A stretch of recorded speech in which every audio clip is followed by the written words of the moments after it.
किताबों में लिखा है कि खलीफा महदी एक बहुत ही नेक दिल हुक्मरान गुजरा। उसके दौर में कहत पड़ गया,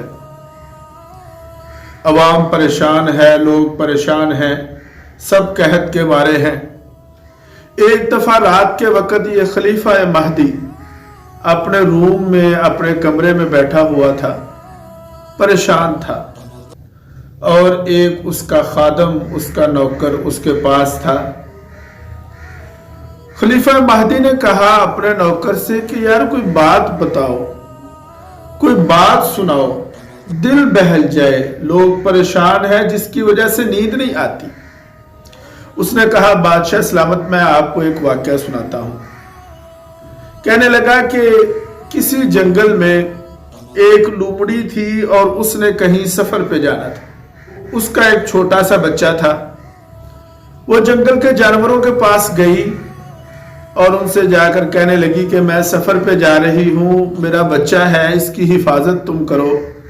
सब ने जवाब दिया। बिल आखिर वो शेर के पास गई और उसे जाकर कहने लगी कि ए बादशाह सलामत, आप हमारे बादशाह हैं, मैं सफर पर जा रही हूं, कोई भी बच्चे की हिफाजत करने को तैयार नहीं है, लिहाजा इस बच्चे की आप हिफाजत करेंगे, आपका हक है, आप बादशाह हैं हमारे। मेरे अजीजों दोस्तों, वो लोमड़ी बच्चे को उसके हवाले करके चली गई। अब शेर उस लोमड़ी के बच्चे को हर वक्त अपने पास रखता, चलाता फिराता, उसको उसकी हिफाजत करता है। इतनी हिफाजत करता कि उसको अपनी गर्दन पे बिठा लेता ताकि ये कहीं भागने में, जाहिर है शेर भागता था, तेजी से आगे निकल जाता, वो बच्चा पीछे रह जाता, तो उसको उसने अपनी गर्दन पे बिठा लिया और सारा दिन उसको लेके फिरता रहता। एक दिन ऐसा हुआ कि ऊपर से एक उकाब आया और उसने ऊपर से ही झपटा मारा और बच्चे को उड़ा के ले गया। हाय, जब लोमड़ी वापस आई तो उसने आकर ये कहा कि मेरा बच्चा किधर है।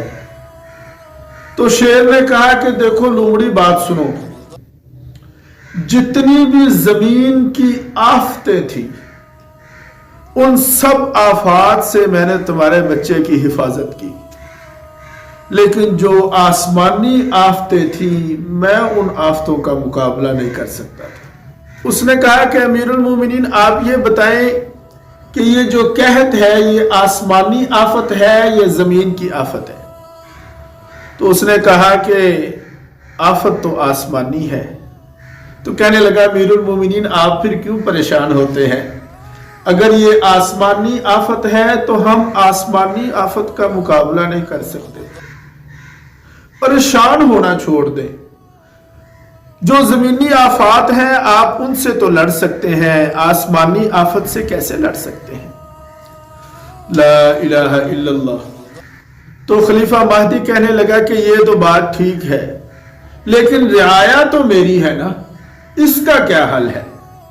तो वो खादम कहने लगा कि अगर आप फिर ये चाहते हैं कि इस आफत को खत्म किया जाए तो फिर इसके लिए जरूरी ये है कि जिसकी तरफ से आफत आई है फिर उससे रुजू किया जाए। किताबों में लिखा कि उसी वक्त खलीफा महदी उठते हैं, वुजू करते हैं और इधर वो अपने सर को जमीन पर रखते हैं और अपने आंसुओं से जमीन को तर करते हैं।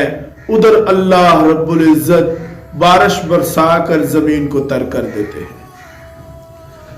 इसलिए मेरे अजीजों दोस्तों, ये बात याद रखें, जब कभी तुम्हारा दिल बिला वजह परेशान हो ना, जब कभी भी दिल बेवजह परेशान हो, उदास हो, तो फिर समझ लो कि हमारी रूह सजदे मांग रही है।